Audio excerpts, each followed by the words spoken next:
اگر جمہوریت کی جنگ لڑنا بغاوت ہے تو میں سب سے بڑا باغی ہوں۔ میرے خیال میں یہ جملہ آج بھی اس ملک کے ہر جمہوریت پسند سیاسی کارکن کا نعرہ ہے، یہ ہمارا نعرہ ہے،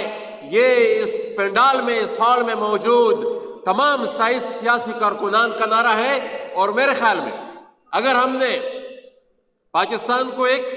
حقیقی فیڈریشن بنانا ہے تو اس نعرے کے علاوہ ہمارے پاس اور دوسرا کوئی چارہ نہیں ہے۔ ہم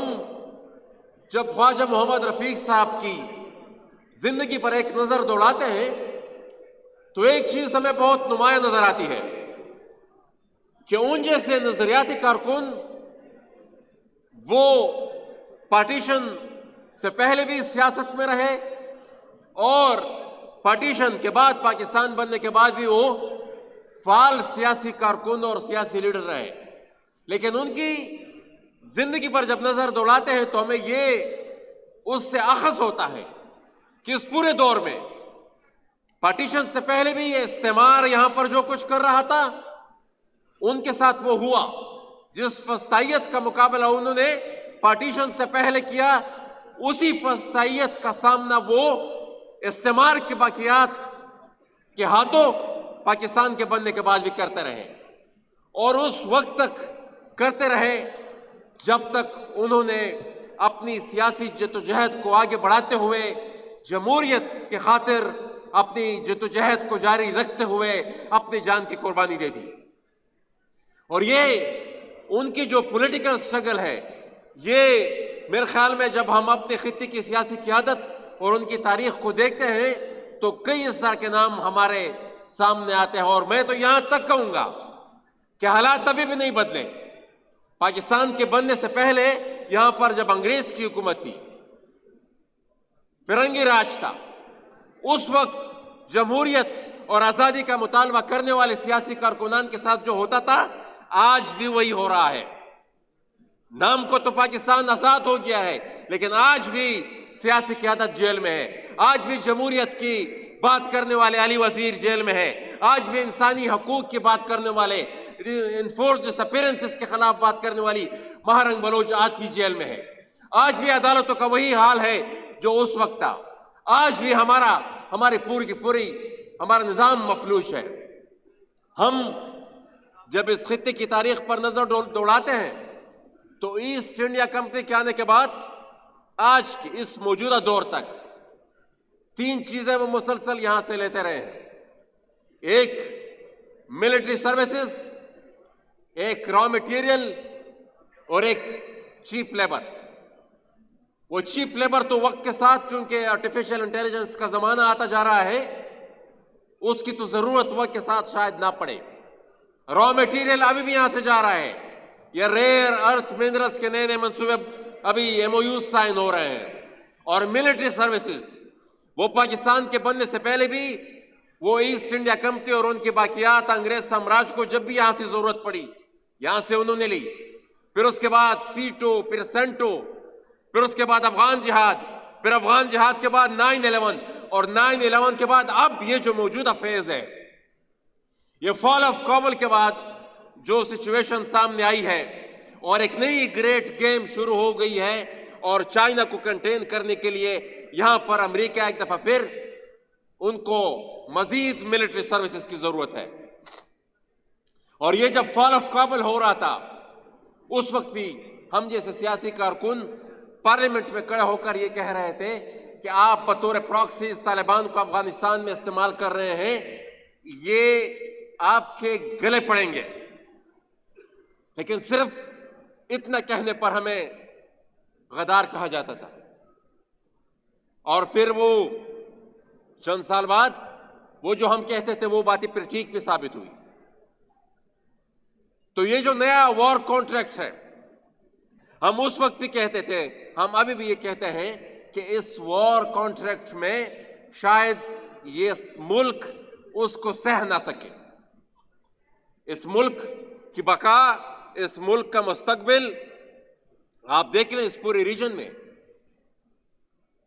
بنگلہ دیش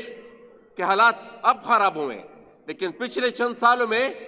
انہوں نے جو پروگریس کی، جس لیول تک ان کی گروتھ ریٹ پہنچی، ہندوستان کی مثال لے لیں اور بھی پورے ریجن پر اگر آپ نظر دوڑائیں. اور ایک اور چیز کی میں یہاں پر ذکر ضرور کروں گا، سیاسی قیادت بھی بیٹی ہے، آپ سب سیاسی کارکن ہیں. ایک نئی ٹرمینالوجی یہاں پر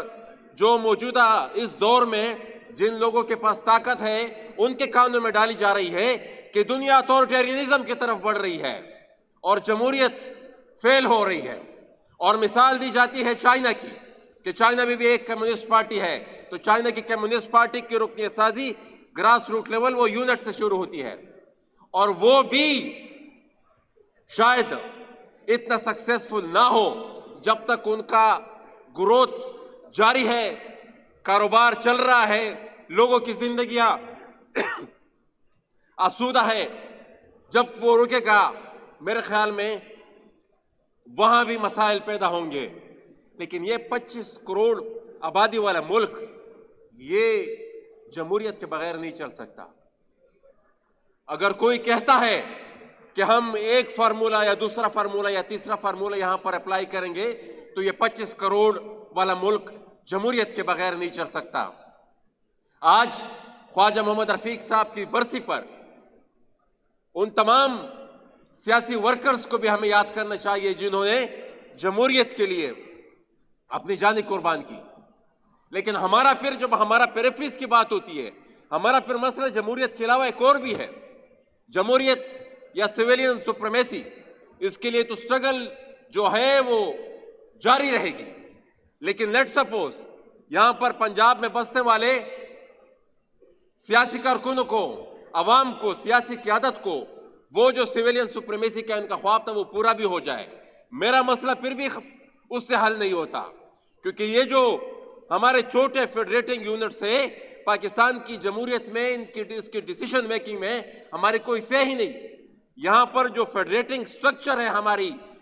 آئین میں اس ملک کا، اس میں کسی بھی صورت چھوٹے فیڈریٹنگ یونٹس ان کا تحفظ یقینی نہیں ہے. تو ہم چونکہ آلریڈی وہ جو 1973 کا ایک آئین تھا جو کہ اس وقت بھی ایک کنسنسس آئین نہیں تھا، لیکن 18ویں ترمیم کے بعد کچھ نہ کچھ اس میں پیش رفت ہوئی، کچھ نہ کچھ ان فیڈریٹنگ یونٹس کے زخموں پر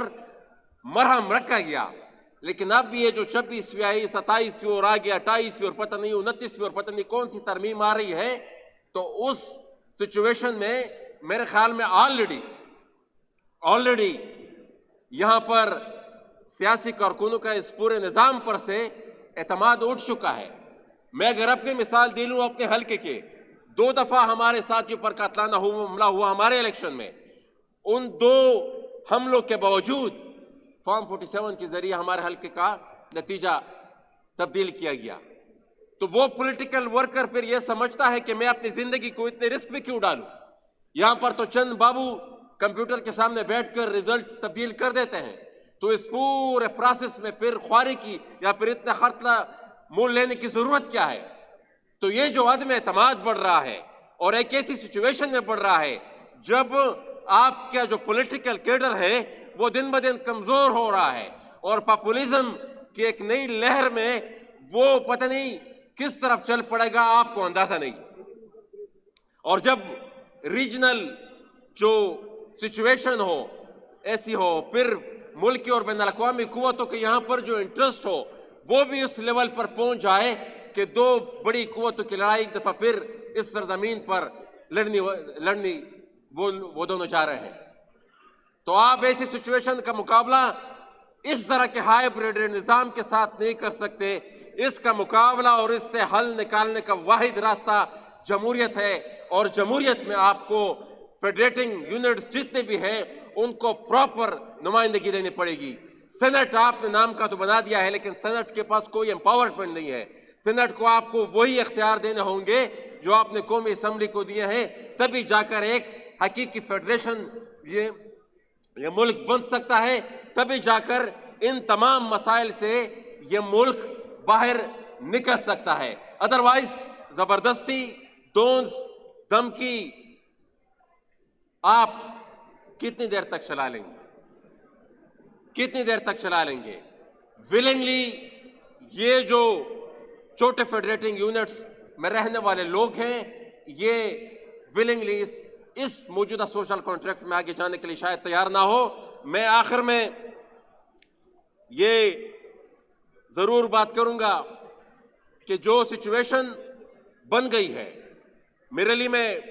آئے دن دھماکے ہوتے ہیں، طالبان اور اسی پراکسی وار کے نتیجے میں فوج کے درمیان، اور اس پہ پھر عام عوام نشانہ بنتے ہیں۔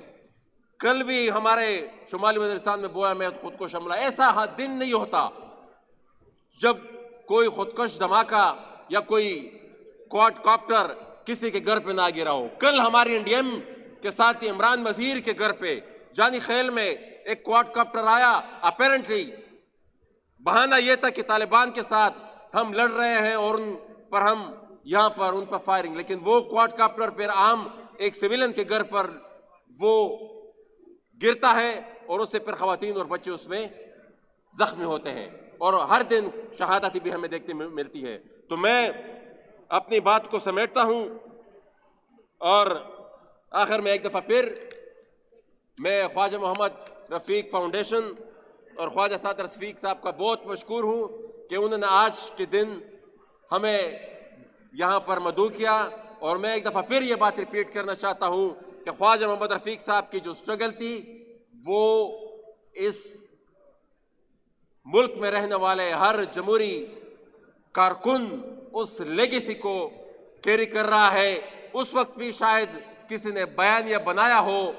کسی نے پروپیگنڈا کیا ہو، کسی نے بدنام کرنے کی کوشش کی ہو، لیکن جمہوریت کی خاطر لڑنے والے اس سپاہی کا نام آج بھی زندہ ہے، اور شاید وہ اس وقت بیانیہ بنانے والوں اور پروپیگنڈا اور غداری کے ٹپے لگانے والے شاید آج موجود نہیں ہو۔ اور یہی فرق ہے حقیقت اور بیانیہ میں۔ حقیقت تحیات رہتی ہے، بیانیہ چند دن بعد یا چند مہینوں بعد ختم ہو جاتا ہے۔ بہت شکریہ۔